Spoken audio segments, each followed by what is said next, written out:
Isang mapagpalang araw po sa ating lahat and welcome po to our daily devotion. At ngayong araw po, ay pagpapatuloy po natin ang ating series patungkol po sa All for the Glory of God.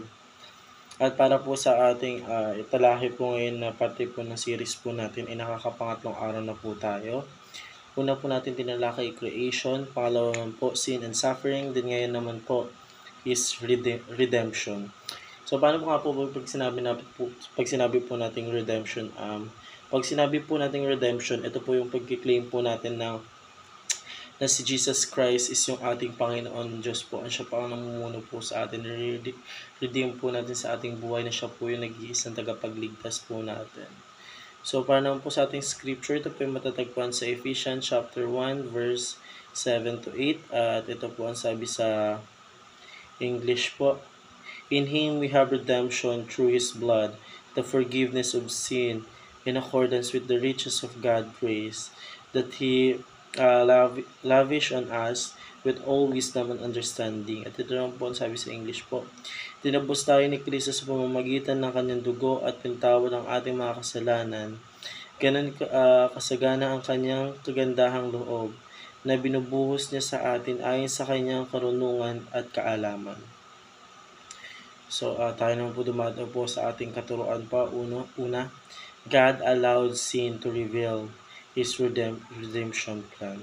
So, ang ating Panginoong Diyos po is ina-allowed na po yun din po sa mga taong makasalanan po. Kung paano nga po ba nila i-reveal yung redemption po nila bilang isang makasalanan tao po, kung ano po yung plano po nila. Ina-allow po yun ni God para mas malaman po na ating Panginoong Diyos kung ano po ba ang gagawin po natin bilang isang anak po ng ating Panginoong Diyos dun po sa redemption na nagawa po natin, or ano po yung magiging redemptive plan po natin para po sa nakasalanan po nagawa natin. So pangalawang katulad naman po, God allowed us with grace and forgiveness.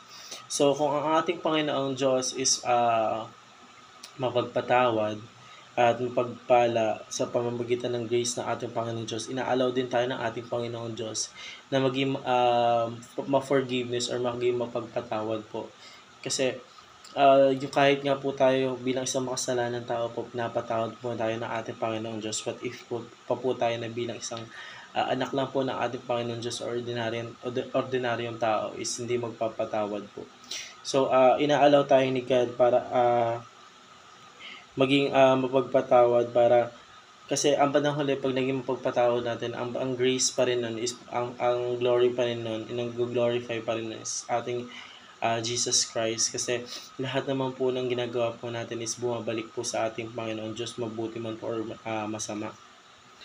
So, pangatong katulad po, God glorified Himself through the riches of His grace in Christ. So, gino-glorify po ang ating Panginoon Diyos through the riches of His grace in Christ po. Kasi ang ating Panginoong Diyos po, ang siya pong nag-lead po sa atin para maging perfect po tayo, or perfect po tayong image tulad po ng ating Panginoong Diyos. Kaya, gino-glorify niya yung sarili niya para so yun, at sa pamamagitan po ng grace po ng ating Christ is nalilid niya po tayo bilang isang mga anak niya po, kung ano po yung mabuti po natin gagawin or ano po yung hindi po natin gagawin. So, gina-glorify po ng ating Panginoon Diyos yun.